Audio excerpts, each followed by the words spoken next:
आपको बताएंगे FIFA world cup के क्वार्टर फाइनल में अर्जेंटीना स्विट्जरलैंड को शिकस्त देकर सेमीफाइनल में पहुंच गया है। मुकर्ररा वक्त तक दोनों टीमों के दरमियान मुकाबला 1-1 से बराबर रहा है। इजाफी वक्त के दूसरे हाफ में अर्जेंटीना ने 2 गोल करके कामयाबी हासिल कर ली है।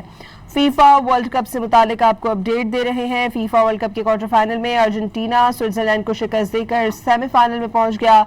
मुकर्ररा वक्त तक दोनों टीमों के दरमियान मुकाबला 1-1 से बराबर रहा, जबकि इजाफी वक्त के दूसरे हाफ में अर्जेंटीना ने 2 गोल करके कामयाबी समेटी है। आपको ये बता रहे हैं फीफा वर्ल्ड कप में अर्जेंटीना ने स्विट्जरलैंड को शिकस्त देकर सेमीफाइनल में पहुंच गया है। मुकर्ररा वक्त तक दोनों टीमों के दरमियान मुकाबला 1-1 से बराबर रहा है। साथ ही साथ इजाफी वक्त के साथ दूसरे हाफ में अर्जेंटीना ने 2 गोल करके कामयाबी हासिल कर ली है। अर्जेंटीना फीफा वर्ल्ड कप के सेमीफाइनल में पहुंच गया है। फीफा वर्ल्ड कप के क्वार्टर फाइनल में अर्जेंटीना स्विट्जरलैंड को शिकस्त देकर सेमीफाइनल में पहुंच गया।